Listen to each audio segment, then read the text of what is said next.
Ko'pchilik yaxshimisilar, bugun yana saxta jigdasilar haqida ozroq tushuncha beray. Nimishqa deganda, nurg'unlagan qarindoshlarimiz shu. Asal setib olishga, bo'libmi jigdasil setib olishga dedim ziyod yirishmanki, jigdasilniki quvvati haqiqatan yaxshi.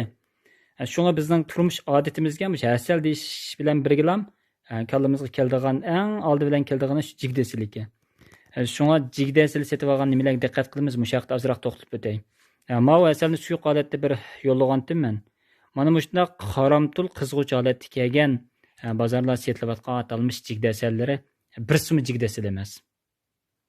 Hozirgacha kristallashmagan jigdasil nomi bilan setilayotgan asallar jigdasil emas. Uni jigdasil deb ba'di azam ba'di 50 ko'chang jigdasil ba'di 40 ko'chang jigdasil ba'di deb o'z ko'nglingizni xo'sh qilgan ish yo'q. U qat'iy jigdasil emas. Yana birisi asalni biz setib olganda mayli nimasini setib olishdan qat'iy nazar suyuq holatda ustida ko'pikchilarga diqqat qilamiz dedim. Quyuq holatda desa kristallashganiki holatiga. Mayli asal qizil holatda kristallashsin yoki oq holatda kristallashsin yoki seriq holatda kristallashsin, kristallashgandan keyingi holati cho'qim mana shunday bir xil holat bo'lishi kerak.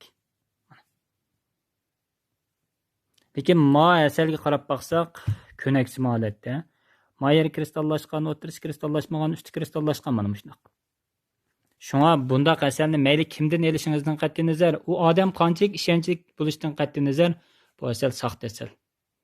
yoki boshqa narsalarni aralashtirgan asal. Shunga asal setib olganda kristallashgan holatda cho'q mush nuqtalarga diqqat qilishimiz kerak.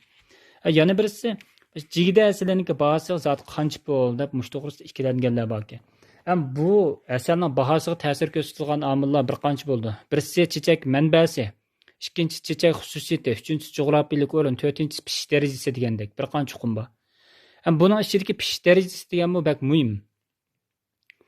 Masalan, jigida chechakka odatda 26 kun atrofida chechaklagan bo'lsa, 26 kunda ba'zi ustamlar bir qatim masal olgan bo'lsa, ba'zi ustamlar 3 qatim masal olib ulgurdi. Ba'zi ustamlar 3 qatim masalni ep bo'lgandan keyin jigidining ostiga qo'yib, yani jigida chechakka asli deb sotaveradiganlar yo'q emas. Bu har kimningki kasbiy axloqiga bevosita munosabatlik, odamiylikka munosabatlik ishlar. Biz hushyor bo'lmasak, ana shundoq inson qalbidan chiqqanlar jamiyatda hargiz uzilib qolmaydi. Hamda hozir jamiyatda eqib yurgan mana shunday bir jigdasili bor. Hozirgacha suyuq holatda setuvdi nurg'unlar. Hozirgacha suyuq holatda turgan qaramtul qizg'uch kelgan atalmish jigdasili mayli u kim setishdan qat'iy nazar u asalni sop asal emas. O'zingizni oldimang. Undaq asallarni nonso qilib ilgi bulturqi kivaz asallarni yoki boshqa asallarni asos xuruj qilib ham tayyorlagan asal xolos. Siz yesangiz ta'mi ozroq jigdasiliga o'xshaydi. Hozir tamtang sugishlar, hamma xil tamtang sugishlar to'liq. Torlarni aqtirib hamma narsani topqil bo'ldi.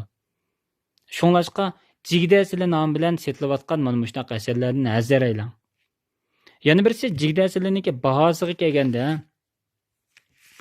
masalan, qumul Qardovida 1 kilo chilonniki bahosi odatda to'pqa 20 ko'y ma'nosi 40 ko'y atrofida setildi. 40-50 ko'ydan.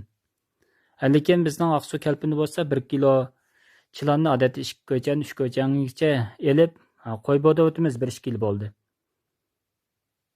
Ikkilisi chilon, ikkilisini bir tayoqda desak bo'lamdi, bo'lmaydi. Qumul Qardovining chilining ta'mi, quvvati bilan bizning noyimizning chilining ta'mi cho'qim o'xshamaydi. Shunga asal setib olganda, men bayatdan degandek, asalning bahosiga ta'sir ko'rsatadigan omillarni cho'qim o'ylashimiz kerak. Bir yilda bir qatim olgan asal bilan 3 qatim olgan asalninki quvvati ta'mi o'xshamaydi.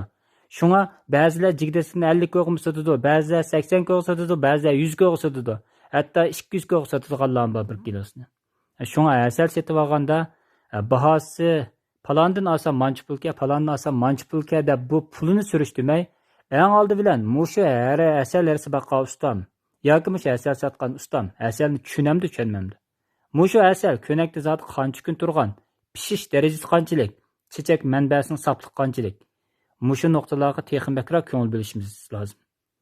Shunda bo'lganda biz jamiyatlarda eqib yurgan atalmish jigdasillarga qat'iy aldanmaymiz. Uning ustiga har vaqtda ustamlarni o'zining saposini to'xtamay o'stiradi.